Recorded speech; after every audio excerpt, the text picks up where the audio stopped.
استوى على العرش. Wahabi kalau di dalam Al-Quran dalilnya yang pertama, Ar-Rahmanu 'alal 'arsy istawa. Allah beristiwa pada arsy.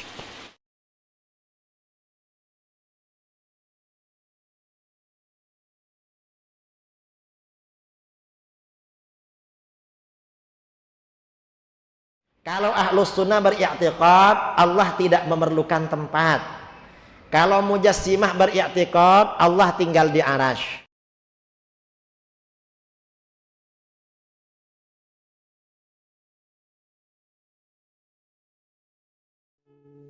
Berpikir kata dia, ya jelas lah harus makhluk, gimana lagi? Nah sekarang saya tanya, kalau arsy ini makhluk, sebelum Allah menciptakan arsy, Allah tinggal di mana? Apa kamu bilang karena tempat belum ada Tuhan tak ada, kafir kan? Atau kamu bilang tempat belum ada Tuhan tak bertempat, berarti kamu sesat. Yang tadi pilih mana? Kata Wahabi yang 2009 ini, Ustaz apa? Ustaz gak boleh tanya begitu. Kenapa gak boleh? Karena ini pertanyaan haram. Loh, kenapa haram? Ini pertanyaan bid'ah, kullu bid'atin dhalalah. Wahabi itu kalau ditanya gak bisa jawab, yang bertanya yang diharamkan. Ini Wahabi 2009. Yang 2015 beda lagi. Saya tanya, arsy itu makhluk apa bukan? Ya jelas lah Kiai, makhluk, gimana lagi? Saya tanya lagi, kalau arsy makhluk, sebelum Allah menciptakan arsy, Allah tinggal di mana?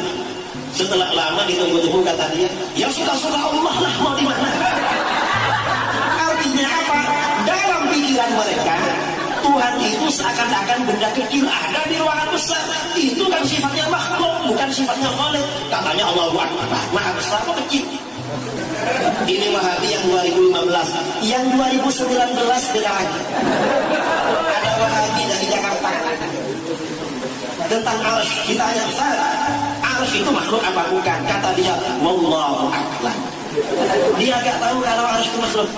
Loh, kalau gak tahu arsy makhluk ya berarti bodoh, jangan jadi ustaz dong. Ini Wahabi enak saja aja wallahu a'lam.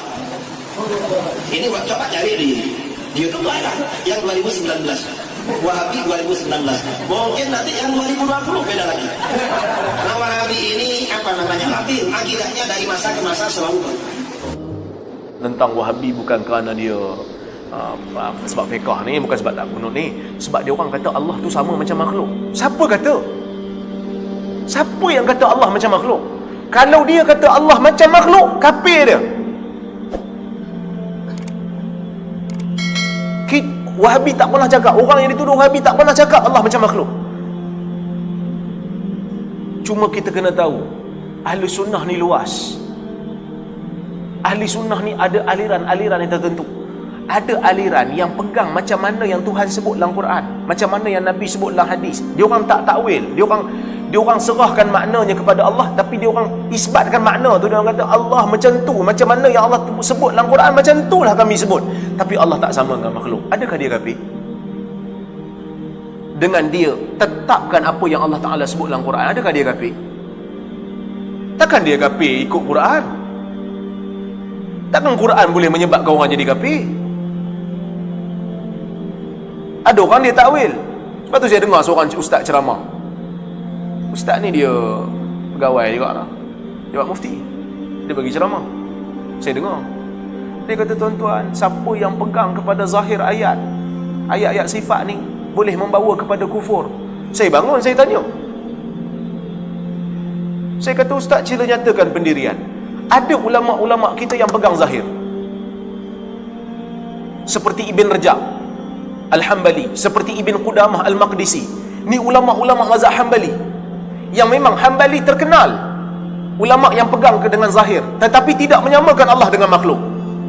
Mereka tidak membagaimanakan Allah itu, tapi mereka tetapkan seperti mana yang Quran sebut, macam mana yang hadis sebut.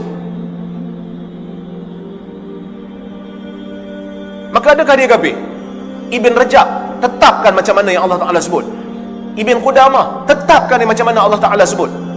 Adakah mereka kafir? Bahkan Ibn Abdul Bar dalam Al-Istizkar, ulama besar mazhab Maliki, juga menetapkan beberapa ayat sifat dalam kitab dia. Adakah dia kafir? Tolong nyatakan pendirian. Dia tak boleh jawab. Kalau nak kata kita kafir kerana kita memegang zahir ayat, bagaimana dengan ulama-ulama dulu? Ada yang kata Allah wujud tidak bertempat.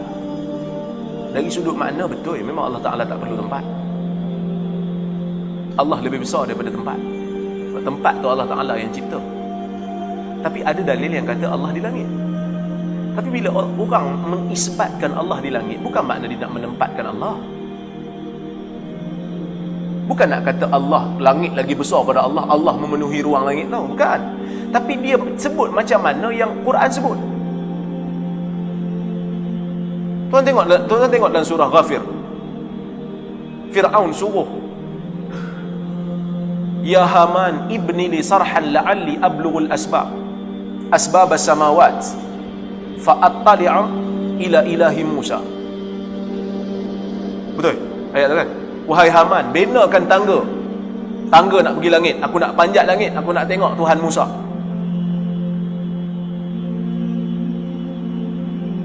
Sebab Musa kata Tuhan dia kat langit. Ini bukan akidah Fir'aun. Kalau akidah Fir'aun, dia tak payah panjat tangga, tak payah suruh ambil tangga sebab dia percaya dah. Ini sebab Musa kata Tuhan dia kat langit. Yang sebut ni bukan saya yang sebut, ni Imam Tabari dalam tafsir dia. Jadi kalau orang yang kata Allah kat langit jadi kafir, Imam Tabari kafir ke?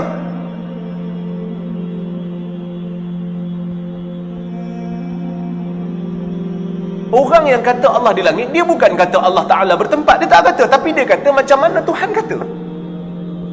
Tuan-tuan, Asy'ariyah percaya kita akan tengok Tuhan. Mazhab Asy'ariyah yang dipegang dalam negara ni percaya kita akan tengok Tuhan di hari kiamat. Tuan-tuan, tengok ni, bila kata kita boleh tengok Tuhan,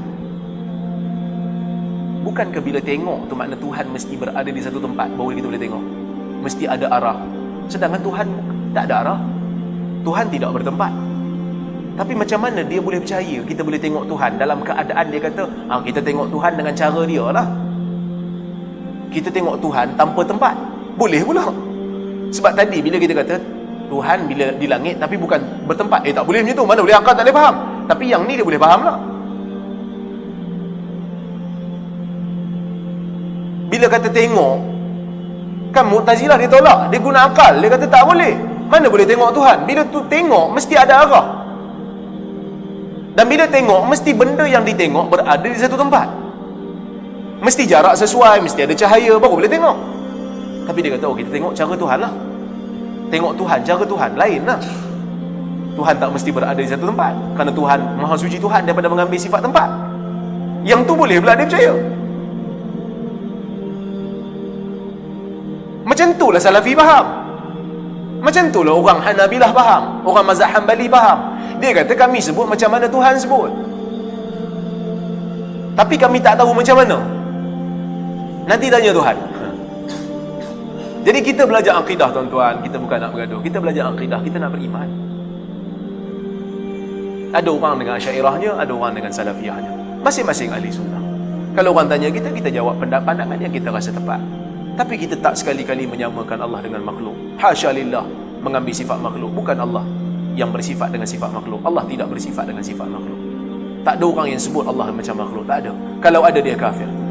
Kalau ada, dia kafir. Saya nak tanya soalan yang sama. Dalam masalah tempat tak tempat ni, pernah ke Nabi sebut Allah tak bertempat? Pernah Nabi sebut? Tak pernah sebut. Pernah tak sahabat sebut? Kalau ada pun riwayat yang tidak bersanad, ada disandarkan pada Ali, tapi tidak ada sanad, tidak sahih daripada Ali. Makanya di riwayat yang sahih, Nabi tak pernah sebut, Ali tak pernah sebut, sahabat tak pernah sebut, golongan salafus soleh tak sebut. Bab tempat tak tempat ni, yang mereka sebut Allah beristiwa di atas arasy, terpisah daripada makhluknya. Itu yang mereka sebut. Bab tempat tak tempat mereka tak dah bincang. Ini yang disebut oleh Al-Qurtubi. Kita tidaklah disuruh untuk beriman lebih daripada apa yang Allah sebut dalam Quran dan Sunnah. Kita duk bayang-bayang tiba-tiba salah, tak kepenat kepala? Kan? Bincang bukan kena pernah tengok Allah pun. Maka salah, tiba-tiba salah. Siapa nak tanggungjawab? Baiklah kita beriman seperti mana yang Tuhan sebut. Senang cerita. Clear? Tak ada siapa yang Yang berani kata siapa yang berpegang dengan Quran, berpegang dengan sunnah, dia akan jadi kafir. Di kalangan salaf tak ada yang kata macam tu. Wallahu a'lam.